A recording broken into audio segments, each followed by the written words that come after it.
Welcome to this Counterthink update on the news of Justice Kennedy announcing his retirement from the U.S. Supreme Court. This opens up, of course, another huge opportunity for President Trump to put in what we call an originalist, which is someone who reads the Constitution in the way it was originally written, with the original intent. And that's what we need, another Neil Gorsuch on the court, and that's what I believe Trump is dedicated to putting on the Supreme Court, and the United States Senate is dedicated to confirming in that position. Now, a couple of things to remember on this. Number one, Supreme Court justices serve for the remainder of their life or until they choose to retire. This is important because it means they don't have to run for, re-election. They can't be pressured. Well, I guess they can be pressured in some ways. They could be threatened or blackmailed. Like I believe that's what happened to Scalia before, by the way. But they don't have to run for re-election, so they don't have to, quote, play politics. So they serve for life. This means that if Trump nominates a younger Supreme Court justice, that person could be in there for 40 years, more than a generation. That's huge. And that's why the left is going absolutely nuts over this announcement of Justice Kennedy retiring. The left is, unhinged is the word that's being used now to describe leftists. Mass mental illness. They react to everything with incredible hysteria. Like just adding on more hysteria beyond the last chapter of hysteria, which was also, beyond all reason. And they're reacting the same way to this. They're saying that, oh my God, we're all screwed if another conservative Supreme Court justice is appointed, because they want people like Sotomayor, Kagan, and they want these liberal anti-American Supreme Court justices that violate the Constitution, that try to override the original intent of the framers who wrote the Constitution and the Bill of Rights later on, in the first place. And those people are destroying this republic, and they're doing it deliberately. You look at the decisions that have been handed down recently, a lot of them have been 5-4.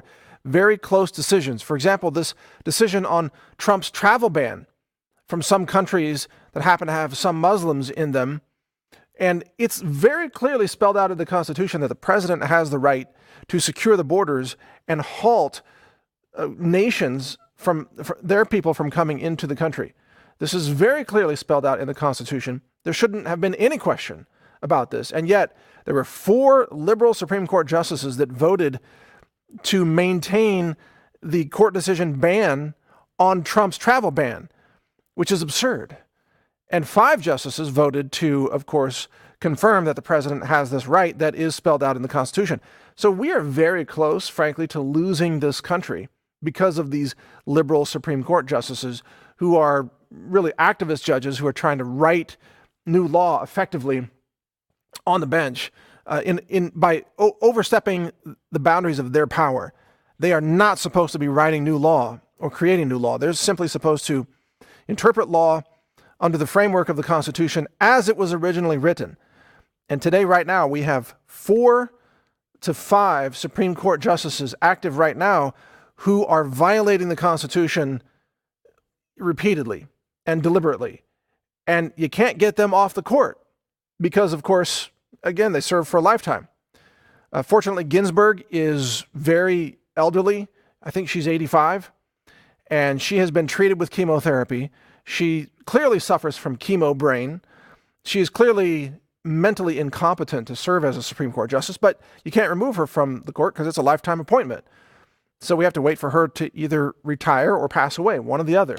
And that's her choice of whether she wants to stay on until the day she passes or she wants to retire before then. She's probably going to try to stay on, as long as possible and hope that somehow a Democrat can get in the White House. But she's going to be going, I think, very soon. And there's also speculation that President Trump reportedly said, although this hasn't been confirmed, he reportedly said that he thought Sotomayor was going to have health problems because she's a type 1 diabetic. And you can see from looking at her, you can see that she's overweight and that she struggles with body weight and she struggles with type 1 diabetes. And I'm sad that anyone struggles with type 1 diabetes. We don't wish any harm upon someone just because of a disease diagnosis. But from a realistic, practical perspective, she could have accelerating health issues that could take her out of serving as a Supreme Court justice much sooner in terms of her age than someone like Ginsburg, who has made it into her mid-80s. So although, we never want to wish any harm upon anyone, even if we disagree with them politically, a practical upshot of this is that Sotomayor might not be able to serve as long as many people think. So that's just something to consider. I don't wish any harm upon her. In fact, I'm all about healing. If she would call me, I'd be happy to help her lead a healthier lifestyle, frankly. Even though politically she and I disagree on many things, I want people to heal and live a healthy life, even if they're on the Supreme Court and making bad decisions. That's just, I don't know. It's just my personal philosophy. I don't wish harm upon anybody. I wish health and longevity for everyone. Even my political opponents, so to speak. Nevertheless, Trump is going to appoint, I believe, an originalist to replace Kennedy, and the Democrats in the Senate are desperately calling for a delay of the confirmation hearings in the Senate so that they hope that by some miracle, Democrats might take over the House in the midterm elections, excuse me, and then they might be able to impeach President Trump and prevent him from nominating a Supreme Court justice. I don't think that's going to happen. I think what's going to happen actually is that the Democrats are not going to have the blue wave in November, and that Trump will maintain, not Trump, but the House will stay in Republican hands, and the Senate will stay in Republican hands, and Trump will proceed with appointing Supreme Court justices as are needed to fill empty, vacant positions. And so easily, Trump could end up with a third appointment to the U.S. Supreme Court. And that would be amazing because we could end up with then a majority of originalists who are interpreting the Constitution in the way it was originally intended. And this could lead to many Supreme Court decisions that are 7-2 instead of 5-4, or even 6-3. A lot of these decisions, frankly, should be 9-0. But again, because the liberals on the Supreme Court, they despise America, just like leftists, just like Democrats and liberals. They hate America. They hate the Constitution. They hate the Republic. They despise the First Amendment, the Second Amendment. They love murdering babies with mass abortions. And that's another thing. Roe versus Wade could very easily be overturned with one more conservative Supreme Court justice on the court. And then it would probably be an issue that goes to the states, 10th Amendment, which is frankly where it should be. Abortion never should have been decided at the federal level. That should be a state issue.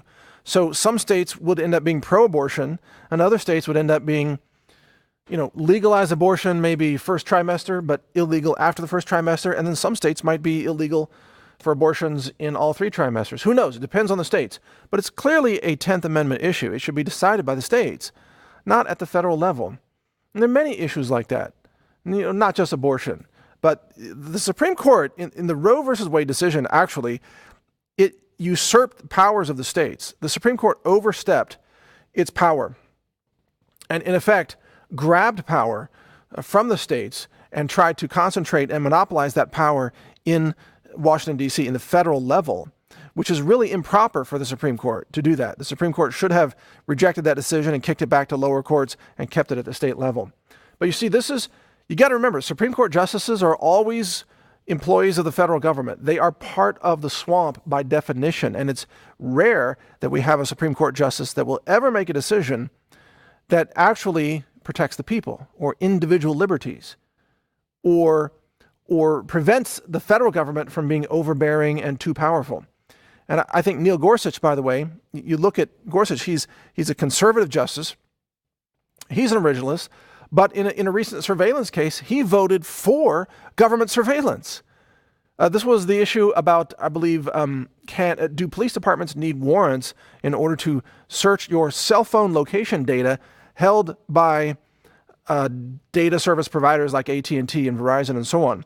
Because police departments across the country have been searching your location illegally without a warrant and convicting people based on this illegally acquired evidence. And this went all the way up to the Supreme Court. And if I have my facts straight on this, I believe Neil Gorsuch voted in favor of government surveillance without a warrant. So you see, even someone like Gorsuch, who you consider to be highly conservative, is still a swamp creature at some level. I mean, he's an ethical guy. He's a moral guy. He's trying to do the best job he can, but his paycheck is still signed by the federal government. He still works for the federal government, and he's very unlikely to give up power from the government. It was, frankly, the more liberal judges in that decision who protected individual, Fourth Amendment rights to be safe in your private data without having your privacy invaded by some law enforcement agency without a warrant.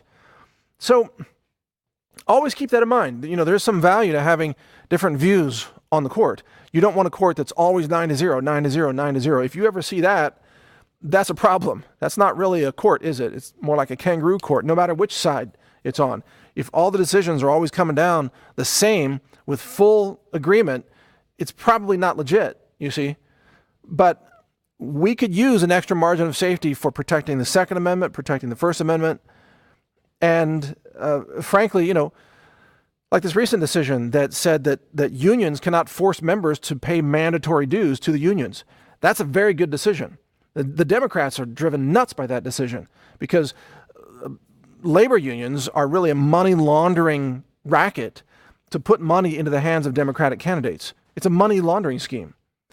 And now that has been ruled essentially unconstitutional, there's going to be a flurry of lawsuits, and unions are going to shrink and lose member dues all across the country. Unions are going to be hurt badly by that, which means a lot of Democrat candidates are not going to get as much funding for their campaigns as they used to be able to, extract via coercion out of workers who didn't want to contribute to those unions. So that's a good decision. And Neil Gorsuch, for example, came down on what I believe is the correct side of that decision.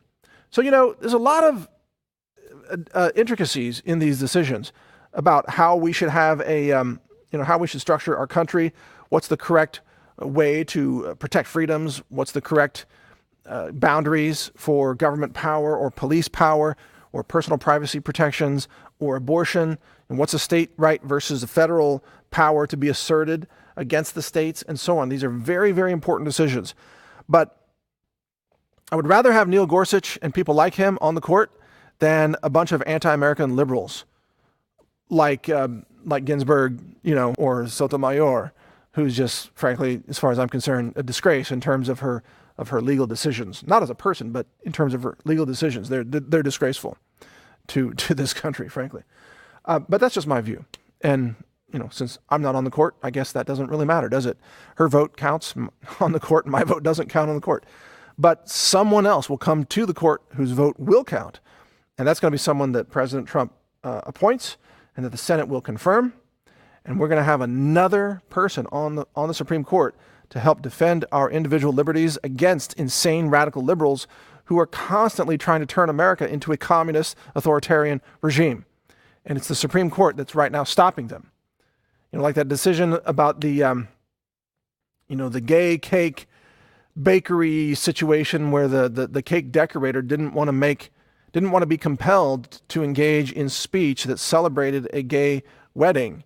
And the Supreme Court ruled that Colorado violated his rights in discriminating against him with an incredible amount of bias. And so that state decision was overturned by the Supreme Court. That's a proper role of the Supreme Court. When states become dangerous, weaponized government against individuals who simply don't want to be compelled to engage in artistic expression that violates their own religious beliefs, the Supreme Court is doing a good job of protecting individual rights, and that baker should not be compelled to engage in speech that violates his religious principles.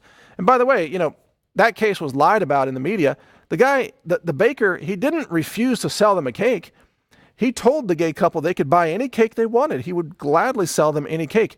He just refused to decorate a cake with words inscribing the celebration of gay marriage because that's not his religious belief. And he doesn't want to be compelled as an artist to be forced to do that. It's like if you walk up to let's say a mural painter, and you say to the mural painter, I want you to paint a scene, celebrating the birth of Christ, let's say, a nativity scene.